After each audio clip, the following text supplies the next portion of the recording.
بسم اللہ والحمد للہ والصلاۃ والسلام علی رسول اللہ۔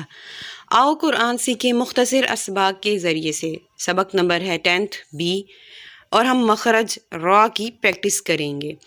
را کا مخرج کیا ہے؟ زبان کا کنارہ اوپر والے دانتوں کے مسوڑے سے لگائیں گے تو را ادا ہوگا۔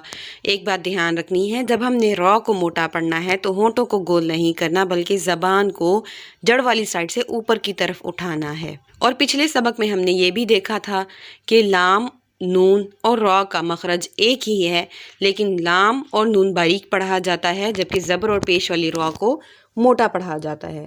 اور را پڑھتے ہوئے زبان میں ہلکی سی کپکپاہٹ آتی ہے۔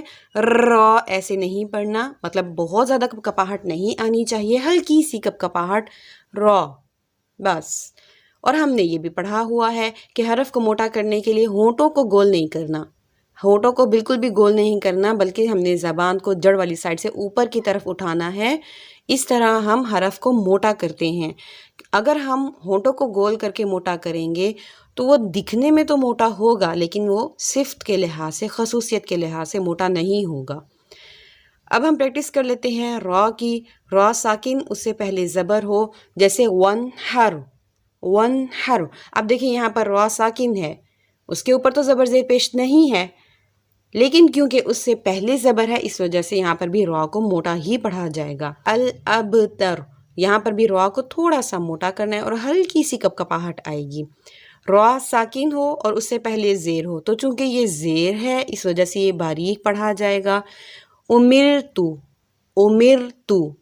شاکر، را اس سے پہلے پیش، جیسے قرآن، زرتم۔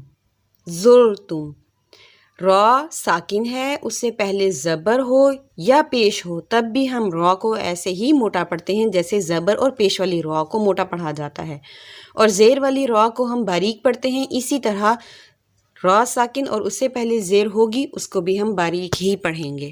ایسے ہی حرکت والا را، جیسے را کے اوپر زبر ہو، زبر اور پیش آئے گا تو موٹا پڑھا جائے گا نا، تو را کے اوپر زبر ہوگا تو ہم پڑھیں گے رأیتا نہیں پڑھنا، مطلب ایسے کر کے آواز نہ آئے، رأیتا۔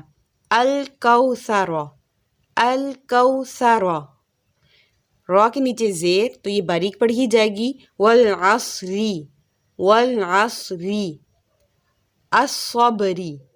الصبری۔ اسی طرح را کے اوپر پیش ہو، جیسے نصرو، اب یہ موٹی ہو گئی، نصرو۔ الابترو۔ آج کے لیے اتنا ہی۔ اللہ پاک ہمارے نیک اعمال قبول فرمائے، آمین۔ السلام علیکم ورحمۃ اللہ وبرکاتہ۔